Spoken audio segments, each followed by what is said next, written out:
Hello everyone, welcome to official YouTube channel of Harda degree college. आज हम FC second environment के अंदर एक यूनिट 2 का एक टॉपिक डिस्कस करने वाले हैं, फॉरेस्ट एंड वाइल्ड लाइफ से रिलेटेड। सो हम स्टार्ट करते हैं हमारा टॉपिक। कितने टाइप के फॉरेस्ट होते हैं अलग अलग, तो हमको उनके नाम पता होना चाहिए। पहले तो उनमें जो एनिमल स्पीशीज़ या जो भी स्पीशीज़ उनमें रहती हैं उनसे रिगार्डिंग हमको कुछ ना कुछ डिटेल्स पता होना चाहिए, और फॉरेस्ट क्यों इम्पॉर्टेंट हैं इनके बारे में भी हमको पता होना चाहिए। तो एमसीक्यूज़ जो होते हैं वो इन्हीं से रिलेटेड कहीं ना कहीं हमसे पूछे जाते हैं।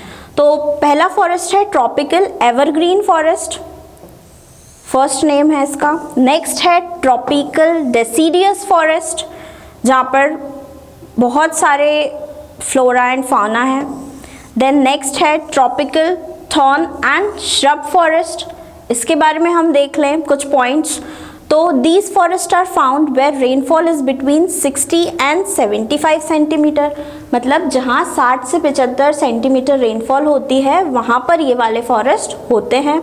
These forest have short stem trees, मतलब ये वाले जो फॉरेस्ट होते हैं इनमें जो पेड़ पौधे होते हैं उनकी जो स्टेम्स होती हैं वो क्या होती हैं, शॉर्ट होती हैं। एग्जाम्पल के लिए देख लें हम बबूल, काशवी, कोरस grass, palms and kikar trees. ये ट्रीज से रिलेटेड डायरेक्ट क्वेश्चन आएंगे आपको, जैसे कि tropical thorn and shrub forest में कौन सा ट्री पाया जाता है, तो आप इनके नाम नोट कर सकते हैं। नेक्स्ट हम बात करें डेजर्ट वेजिटेशन की। तो जहाँ पर रेतीले इलाके होते हैं वहाँ पर डेजर्ट वेजिटेशन होता है। तो यहाँ पर ऐसे प्लांट्स होंगे जिनकी जो लीव्स होती हैं वो मोटी हों, उन पे से ट्रांसपिरेशन या वाटर लॉस जो होता है वो कम से कम हो। ठीक है। नेक्स्ट हम बात करते हैं मैंग्रोव फॉरेस्ट होते हैं, जहाँ पर बहुत ज़्यादा मार्शी लैंड्स होता है, बहुत ज़्यादा पानी भरा हुआ होता है। ऐसे जो फॉरेस्ट होते हैं वो क्या होते हैं, मैंग्रोव फॉरेस्ट होते हैं। नेक्स्ट जो वेजिटेशन की बात करें तो हम हिमालयन या एल्पाइन वेजिटेशन होता है, जो बड़े बड़े पहाड़ी इलाके होते हैं जहाँ से नदियाँ, समुद्र, ये सब नदियाँ निकलती हैं बेसिकली, वहाँ पर जो वेजिटेशन पाया जाता है उसको हम बोलते हैं अल्पाइन वेजिटेशन। नेक्स्ट हम बात कर रहे हैं इम्पोर्टेंस ऑफ फॉरेस्ट की, कि फॉरेस्ट क्यों इम्पोर्टेंट है। तो जो फॉरेस्ट हैं वो इम्पोर्टेंट इसीलिए भी हैं कि they provide raw materials to industry. जितनी भी इंडस्ट्रीज़ हैं, बेसिकली फर्नीचर इंडस्ट्री हो गई, या हमको जो कुछ जो हमारे घर में जो चीज़ें काम आती हैं, वुडन आइटम्स काम आते हैं, ये सब कहाँ बनते हैं, इंडस्ट्री में बनते हैं। तो फॉरेस्ट इनके लिए बहुत सारा रॉ मटेरियल, लकड़ी तो प्रोवाइड करती है, वुड तो प्रोवाइड करती है, इसके अलावा भी जितनी जो हमारे स्पाइसेस हो गए और बहुत सारी चीज़ें हो गई वो हमको कहाँ से मिलती हैं, फॉरेस्ट से मिलती हैं।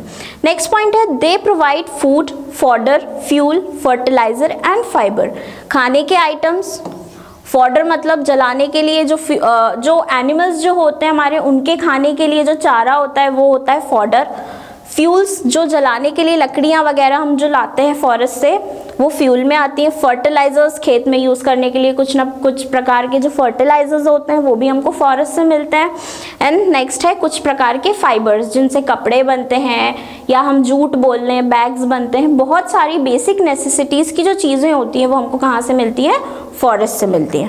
Next, they prevent soil erosion and preserve the fertility of soil. Soil erosion क्या करते हैं भाई, फॉरेस्ट सॉइल इरोजन को प्रिवेंट करते हैं। अब सॉइल इरोजन क्या होता है, तो जो मिट्टी होती है उसकी जो अपर मोस्ट लेयर होती है वो किसी ना किसी वजह से, मतलब पानी की वजह से या कोई भी बहुत ज़्यादा हवा चल रही है उसकी वजह से उड़ करके कहीं चली जाती है। तो उससे क्या होता है कि मिट्टी की जो उर्वरक क्षमता होती है या फर्टिलिटी होती है वो कम हो जाती है। तो फॉरेस्ट इसको प्रिवेंट करते हैं। कैसे प्रिवेंट करते हैं, कोई भी पेड़ है फॉरेस्ट में, वो पेड़ लगा हुआ है और उसकी बहुत सारी जड़ें यहाँ पर फैली हुई हैं, तो उसकी जो जड़ें हैं वो क्या करती हैं, मिट्टी को इंटैक्ट करके रखती हैं। इसकी वजह से जो सॉइल इरोजन है या मिट्टी का उड़ जाना होता है, निकल जाना होता है उस पर्टिकुलर प्लेस से, वो नहीं हो पाता है। तो फॉरेस्ट इसीलिए भी बहुत ज़्यादा इम्पॉर्टेंट है। नेक्स्ट पॉइंट हम देख लें, they provide moisture and lower the temperature. ये एटमॉस्फेयर को क्या करते हैं, मॉइस्चर देते हैं और लोअर द टेम्परेचर, मतलब अर्थ का जो सरफेस है उसके टेम्परेचर को कम करते हैं। नेक्स्ट है they are the home for many animals and birds. बहुत सारे एनिमल्स और बर्ड्स के लिए ये क्या करते हैं, घर का काम करते हैं। Thus they preserve the biodiversity, इसीलिए ये बायोडाइवर्सिटी को प्रिजर्व करके रखते हैं। मतलब जो भी फ्लोरा फाउना, मतलब एनिमल्स बर्ड्स, ये सब चीज़ें हैं, इनको अपने अंदर संभाल करके रखते हैं। नेक्स्ट पॉइंट है दे मेंटेन द इकोलॉजिकल बैलेंस। ये क्या करते हैं, इकोलॉजिकल बैलेंस को मेंटेन करते हैं। What is ecological balance? जो एटमॉस्फेयर है, जो ह्यूमंस हैं, एनिमल्स हैं, इन सब के बीच में एक जो प्रॉपर बैलेंस क्रिएट करना होता है, उसको हम बोलते हैं इकोलॉजिकल बैलेंस। तो इसका काम भी कौन करता है, फॉरेस्ट करते हैं। फिर हम नेक्स्ट चीज़ पे आते हैं, next slide. Depletion of forest. Forest deplete क्यों हो रहे हैं, ये जो फॉरेस्ट हैं वो कम क्यों हो रहे हैं? तो पहला पॉइंट है large scale cutting of trees. Large scale cutting of trees, सीधा सीधा क्वेश्चन इस पे आता है कि large scale cutting of trees को हम क्या कहते हैं? बड़े पैमाने पे पेड़ों का कट जाना क्या होता है? तो इसको हम बोलते हैं डिफॉरेस्टेशन। क्या बोलते हैं? डिफॉरेस्टेशन। इस पे क्वेश्चन आता है। और बहुत ज़्यादा पेड़ पौधे लगा देना को क्या बोलेंगे हम? डिफॉरेस्टेशन का जो ऑपोजिट वर्ड है उसको हम क्या बोलेंगे? एफॉरेस्टेशन। आपके एग्जाम में इससे रिलेटेड बिल्कुल आपको एक ना एक क्वेश्चन देखने को मिलेगा कि डिफॉरेस्टेशन क्या होता है। मतलब पेड़ों का कट जाना होता है। और बहुत ज़्यादा हम पेड़ लगाते हैं सॉइल इरोजन को प्रिवेंट करने के लिए या हमारे एटमॉस्फेयर का प्रॉपर बैलेंस बनाने के लिए, तो ये आता है एफॉरेस्टेशन के अंदर। ठीक है, उसके बाद फॉरेस्ट क्यों डिप्लीट हो रहे हैं? Over grazing of kettles. Over grazing of cattle मतलब बहुत सारे लोग हैं अपने एनिमल्स को फॉरेस्ट में छोड़ देते हैं। अब वो क्या करते हैं, उस जगह में बहुत ज़्यादा ओवर ईटिंग कर लेते हैं। इसकी वजह से जो सॉइल है उसकी जो उर्वरक क्षमता होती है वो कम हो जाती है और फॉरेस्ट क्या होते जा रहे हैं? डिप्लीट होते जा रहे हैं। डिप्लीशन मतलब होता है खत्म होना। तो फॉरेस्ट क्या होते जा रहे हैं? खत्म होते जा रहे हैं। नेक्स्ट हम बात करें irrigation and power project. Irrigation की वजह से, पावर प्रोजेक्ट्स की वजह से, मतलब डैम वगैरह बहुत ज़्यादा बन रहे हैं। आपको पता है कि पर्टिकुलर कितना ज़्यादा एरिया कवर होता है एक डैम बनाने के लिए। तो उस जगह का जो वेजिटेशन होता है, जो फॉरेस्ट होता है, वो तो ख़त्म ही हो जाता है। तो इस वजह से फॉरेस्ट डिप्लीट हो रहे हैं। नेक्स्ट पॉइंट है फॉरेस्ट फायर, फ्लड्स।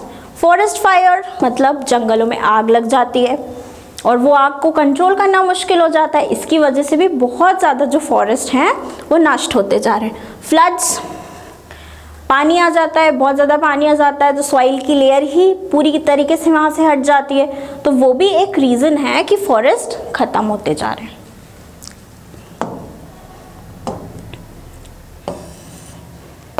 अब नेक्स्ट है कंजर्वेशन ऑफ फॉरेस्ट। मतलब हम फॉरेस्ट्स को कैसे कंजर्व कर सकते हैं, कैसे बचा सकते हैं। ठीक है, तो nationalisation of forest operation. Nationalisation मतलब फॉरेस्ट को हमको क्या करना चाहिए?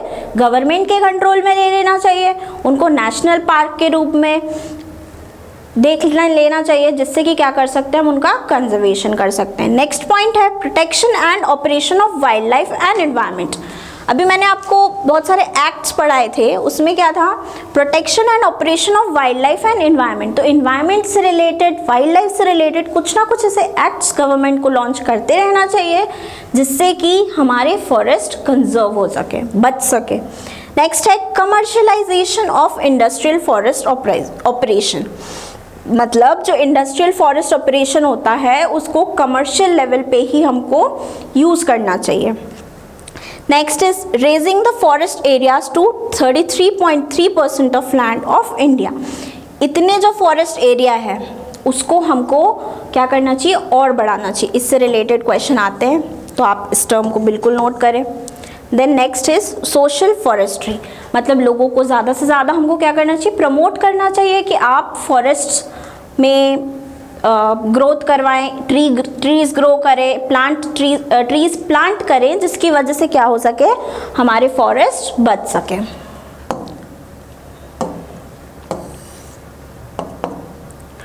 फिर some of the factors regarding these forest. कुछ फॉरेस्ट से रिलेटेड हम फैक्टर्स की बात कर लेते हैं। तो forest in India that constitutes about 2% of the world total area. जो इंडिया में फॉरेस्ट है वो वर्ल्ड के अप्रॉक्सीमेटली कितना 2% of the world's total area, पूरी दुनिया का 2% जो फॉरेस्ट है वो किस में है, इंडिया में है।